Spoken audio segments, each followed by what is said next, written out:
కార్తీక పురాణం 6వ అధ్యాయం. పూర్వకాలంన ద్రవిడ దేశమున ఒక గ్రామం కలదు. అందొక స్త్రీ కలదు. ఆమెకు పెళ్ళైన కొంతకాలానికే భర్త చనిపోయెను. సంతానం కానీ ఆఖరికి బంధువులు కానీ ఎవరూ లేనందువల్ల ఆమె ఇతరుల ఇళ్లలో దాసీ పని చేయుచూ అక్కడనే భుజించుచూ ఒకవేళ వారి సంతోషం కొలది ఏమైనా వస్తువులు ఇస్తే ఆ వస్తువులను ఇతరులకు అమ్ముకొంటూ ఆ విధంగా తన వద్ద పోగైన సొమ్మును వడ్డీలకిచ్చి మరింత డబ్బును కూడబెట్టుకొనుచు దొంగలు దొంగలించి తీసుకొచ్చిన వస్తువులను తక్కువ రేటుకు కొని ఇతరులకు ఎక్కువ రేటుకు అమ్ముతూ కొంత సొమ్మును కూడబెట్టుకుంటూ ఇట్లా బ్రతుకు సాగిస్తుంది. ఈ విధంగా కూడబెట్టిన ధనమును మళ్ళీ వడ్డీలకిస్తూ శ్రీమంతుల ఇళ్లలో దాసీ పనులు చేస్తూ తన మాటలతో వారిని మంచి చేసుకొని జీవనం సాగించుచుండెను. ఎంత సంపాదిస్తేనేమి, ఒక్కరోజు కూడా ఆమె ఉపవాసము కానీ దేవుణ్ణి మనసారా ధ్యానించుట కానీ చేసి ఎరుగదు. పైగా వ్రతాలు చేసేవారిని తీర్థయాత్రలకు వెళ్ళేవారిని చూసి అవహేళన చేసేది.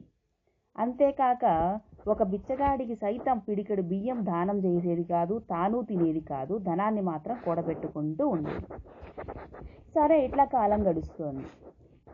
ఒక రోజున ఒక బ్రాహ్మణుడు శ్రీరంగంలోని శ్రీరంగ నాయకులను సేవించుటకు బయలుదేరి మార్గమధ్యమున ఈ స్త్రీ ఉన్న గ్రామమునకు వచ్చి ఆ దినము అక్కడొక సత్రంలో మజిలీ చేసెను. అతడు ఆ గ్రామంలోని మంచి చెడ్డలను విచారించుతూ ఆ విచారణ క్రమంలో ఈ పిసినారి స్త్రీ సంగతి కూడా తెలుసుకొని ఆమె కడుకు వెళ్ళి హితబోధ చేశాను. అమ్మా, నీకు కోపం వచ్చినా సరే నేను చెప్తున్న మాటలను ఆలకింపుము. మన శరీరములు శాశ్వతము కావు, నీటి బుడగల వంటివి. ఏ క్షణంలో మృత్యువు మనల్ని తీసుకొని పోతుందో ఎవరూ చెప్పలేరు. పంచభూతములు సప్త ధాతువులతో నిర్మించబడిన ఈ శరీరంలోని ప్రాణము జీవము పోగానే చర్మము మాంసం కుళ్ళి దుర్వాసన కొట్టి అసహ్యంగా తయారవుతుంది. అటువంటి ఈ శరీరాన్ని నువ్వు సత్యమని నిత్యమని భ్రమించుచున్నావు. ఇది అజ్ఞానంతో కూడిన దురాలోచన. తల్లి, నీవు బాగా ఆలోచించి చూడు. అగ్నిని చూసి మిడుత దానిని తినేద్దామని భ్రమించి దగ్గరికి వెళ్ళి భస్మమైపోతున్నది. అట్లనే మానవుడు కూడా ఈ తను శాశ్వతమని నమ్మి అంధకారంలో పడి నశించుచున్నాడు. కావున నా మాట విని నీవు తినక ఇతరులకు పెట్టక అన్యాయంగా ఆర్జించిన ధనాన్ని ఇప్పటికైనా పేదలకు దానధర్మములు చేసి పుణ్యమును సంపాదించుకో.